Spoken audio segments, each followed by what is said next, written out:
বলছিলিস?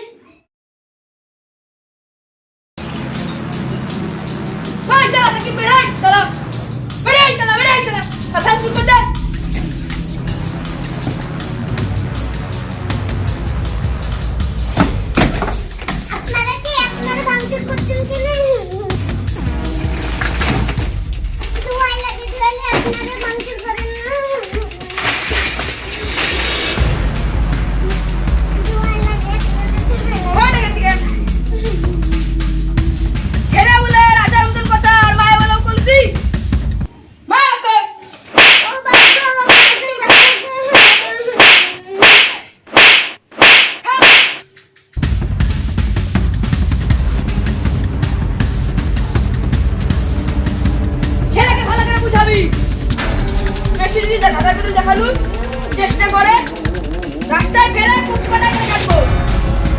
কথাটা কিন্তু মনে রাখিস। হ্যাঁ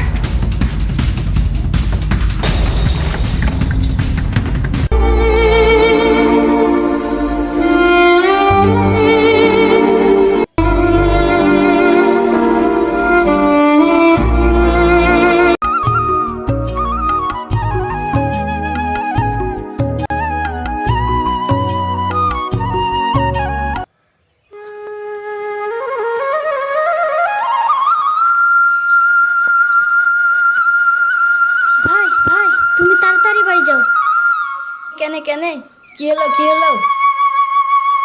মাতিনের লোক এসে তোমার মাকে খুব মেরেছে, চাচিকে মেরে মাথা ফেটে দিয়েছে, খুব রক্ত পড়ছে। তাড়াতাড়ি হসপিটালে নিয়ে যাও, নাহলে আর চাচি বাঁচবে না।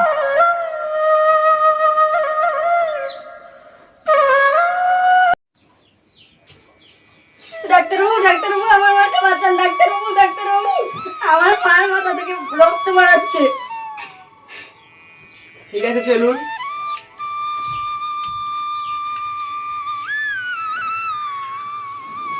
এটা কিভাবে হলো? ডাক্তারবাবু কিছু পার্টির লোক এসে মায়ের মাথা ফাটিয়ে দিয়েছে। এটা তো পুলিশ কেস, আপনি এফআইআর করেছেন? যান আগে থানায়, তারপরে হসপিটাল। আগে আমার মাকে চিকিৎসা করুন, তারপর আমি যাচ্ছি। আমি দুঃখিত, আমার কিছু আর করার নেই। তাহলে আমার মা তো মারা যাবে। আমাদের কিছু করার থাকে না, আমরা তো নিজের মতো করে পেশেন্টকে রাখতে পারি না, আমাদেরকেও উপর মহলের কথা মেনে চলতে হয়। আগে থানায় যান, তারপরে আসুন। আলমগীর, তুমি 2 নম্বর বেডটা খালি করো, এমএলএ সাহেবের ছেলে অসুস্থ, তিনি আসছেন এখন।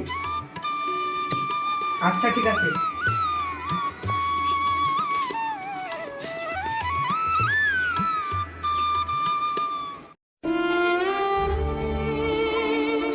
শেয়ার কিছু পার্টির লোক এসে আমার মায়ের মাথা ফেটে দিয়েছে।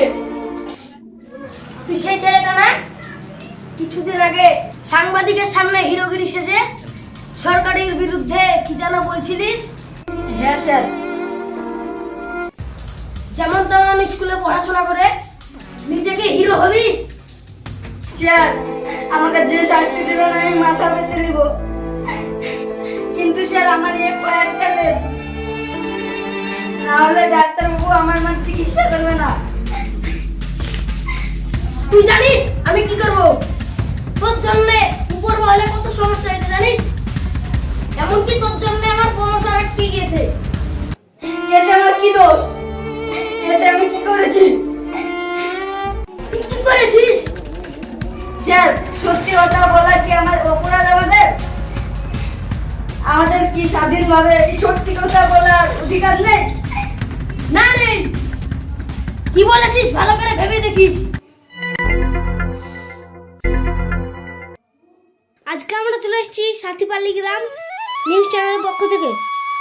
একটি ছেলে এমএ পাস করার পরেও তাকে মুদিখানার দোকানে কর্মচারী খাটতে হয়।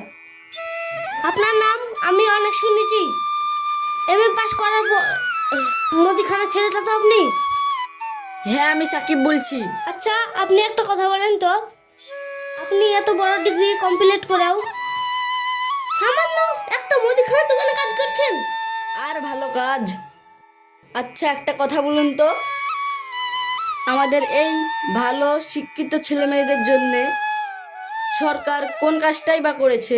এই ভারতবর্ষে হাজার হাজার শিক্ষিত ছেলে মেয়েরা রাস্তায় রাস্তায় বেকার ঘুরে বেড়াচ্ছে, মাঠে ঘাটে কাজ করছে, কেউ মালকদের সাথে সংসারে করছে, কেউ নিজের জীবন শেষ করে স্বামীদের সাথে সংসার করছে, স্বামীদের ঘরে গিয়ে থালা বাসন মাজছে, এদের কোনো কাজ নেই।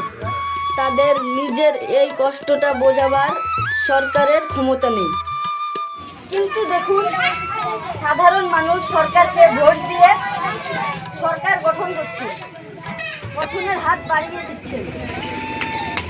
সরকারের কাছে সুযোগ সুবিধা পাওয়ার আশায় সে জনগণের কথা তাদের ভাবার জন্য সময় নেই, কারণ তারা খুব ভালো আছে।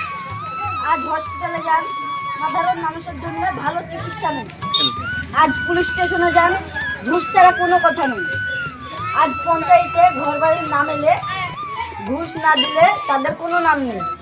আজ বেকার ছেলে মেয়েদের চাকরির পরীক্ষা দিবেন, ঘুষ না দিলে কোনো চান্স নেই। তাহলে আমাদের মতো বেকার সাধারণ মানুষরা কি করবে? এমএ পাস করে বুকের ভিতর পাথর চাপা দিয়ে এই মুদিখানার দোকানে কাজ করছি। আপনি ঠিক বলেছেন। আপনারা এতক্ষণ দেখলেন সেই শিক্ষিত ছেলের মনের কথা। আপনারা নিত্য নতুন খবর পেতে সঙ্গে থাকুন এবং দেখতে থাকুন সাথীপাল্লি গ্রাম নিউজ চ্যানেলে।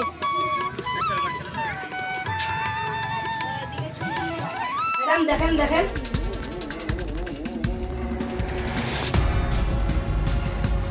এইসব কি দেখছি? ফেসবুকে একটাই নিউজ। এরকম নিউজ দেখালে জনগণ কি আমাদের ভোট দিবে? ম্যাডাম, আপনি একটু মাথা ঠান্ডা করেন, ব্যাপারটা আমি দেখছি। কি মাথা ঠান্ডা করবে? আপনাকে আমি 24 ঘন্টা টাইম দিলাম। আপনি যদি ওই ছেলেটার মুখ বন্ধ না করতে পারেন, আপনাকে আমি সাসপেন্ড করব। আপনি যেমন করে হোক ওর মুখ বন্ধ দেখতে চাই। তো ম্যাডাম,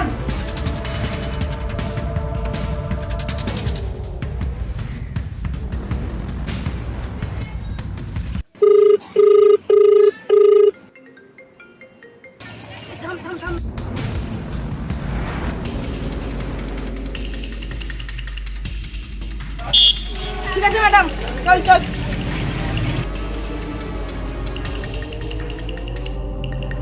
মা, তোমার কিছু হবে না। তোমাকে আমি বড় হসপিটালে যেতে বলবো। মা, তুমি কথা বলো। মা, তুমি কথা বলো। মা, তুমি কথা বলো। মা, তুমি কথা বলো।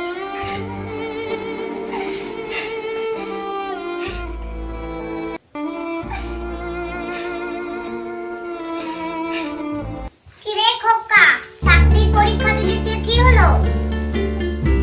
মা, ওই চাকরি হবে না, 5 লাখ টাকা ঘুষ চেয়েছি। এখন দেখছি পড়াশোনা না করে রাজমিস্ত্রি কাজে যাওয়াই ভালো ছিল। পাগল কোথাকার! পড়াশোনা কি সবাই চাকরির জন্য করে? পড়াশোনা করে শিক্ষার জন্য। তুই চাকরি না পেলে কি হবে? আমি তো তোকে মানুষের মতো মানুষ করেছি, ওটাই আমার কাছে বড়। ঠিক আছে, তুই কোনো চিন্তা করিস না।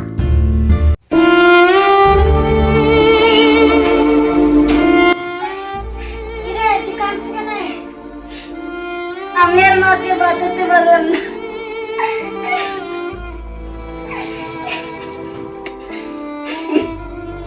দেখ, একদিন সবাইকে ছেড়ে চলে যেতে হবে। চল, আজ ছাত্র আন্দোলন চলছে, সেই আন্দোলনে যোগদান করি। চল।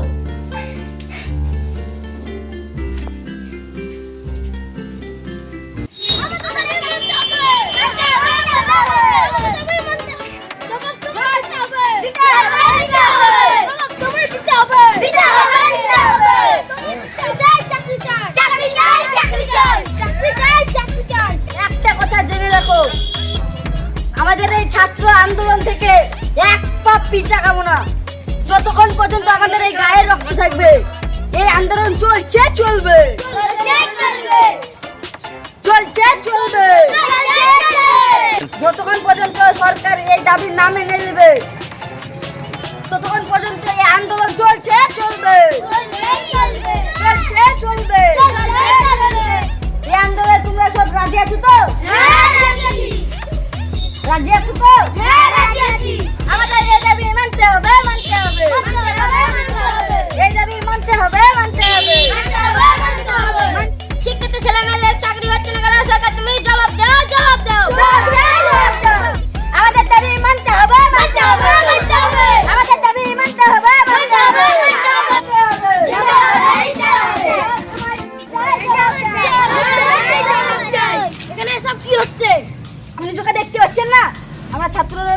আন্দোলন করছি, তখন পর্যন্ত আমাদের গায়ে রক্ত আছে, ততক্ষণ এক পা পিছাবো না। যে উঠবি নি।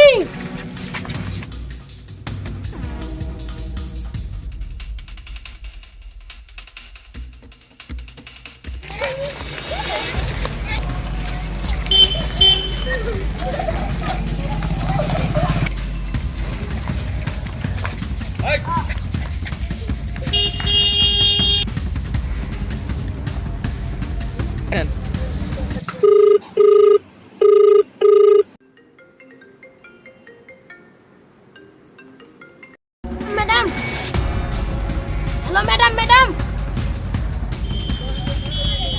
এখানে ছাত্রদের আন্দোলন ভয়ানক আকার ধারণ করেছে। ম্যাডাম, এই আন্দোলন কোনো মতেই থামাতে পারছি না। আমরা এখন কি করব? আমি কোনো কিছু শুনতে চাই না। আমি শুধু আন্দোলন বন্ধ দেখতে চাই। এতে যদি ছাত্রদের জীবন একটা না 10টা না 100টা যদি জীবন নিতে হয়, ও কোনো ব্যাপার না। আচ্ছা ঠিক আছে,